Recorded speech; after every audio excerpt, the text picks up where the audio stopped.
Gel bir saçına bakım gel. Yine Kolombiya'dayım. İndi de başka bir hikaye, başka bir macerayla. Bugün Kolombiya'nın en tehlikeli köşesinde saçımı kestireceğim. Düşünürüm ki bu da benim için maraqlı bir xatirə olacaq. Sizin için de maraqlıdırsa izlemeye devam edin. Gece yarısı yola çıkıp tenha kimsesiz məhəllələrin birine girdim. Hola Andrea. Saç kesimi sıramı gözlerken oradaki uşakların birini oyunda uduzdurdum. Ayna bu krasavçiki görsün. Seksi oğlan görsün. Her aynaya qismət olmur belə bir yaraşa karşısında görmek. Düz demirəm Andrea.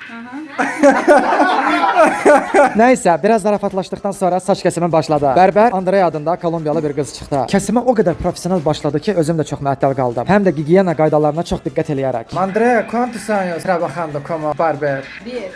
10. Andrea 10 ilin bərbəriymiş. Sonra hansı şəhərli olduğunu soruşdum. De Cartago. Cartago. Maraqlıdır, Andrea'nın sevgilisi var. ¿Tienes novia? Andrea özü kız olsa da sevgilisi de kız çıktı. Öz de dediklerine göre 3 ildir bir yerdelermiş. Sevgilisi Ankara'da Kolombiyalıdır ve çok kıskanç olduğundan Andrea'nı berber dükkanında hiç tek başına koymur. Deyir 24 saat gözüm Andrea'nın üstündedir. Bu da Andrea ile Ankara'nın sevgi hikayesi. Onların maraqlı hikayesine kulak asalsa demək olar ki saç kesiminin sonuna geldik. Ha bir de danışılan kimi ben burada hiçbir tehlike görmedim. İndi bitmiş saç kesiminin son halını görürsünüz. Mənə göre mükemmel bir netice ortaya çıktı. Valla çok nadir belə bəyəndiyim saç kesimi olur. Muy bonita, muy lindo. Muchas gracias Andrea. Andrea'ya teşekkür ettim. Ödeme kıymeti 2 manatda. Pulunu da ödəyib dükkandan çıxdım. Bu da tehlikeli məhəllədə dedikleri saç kesimi. Hələlik.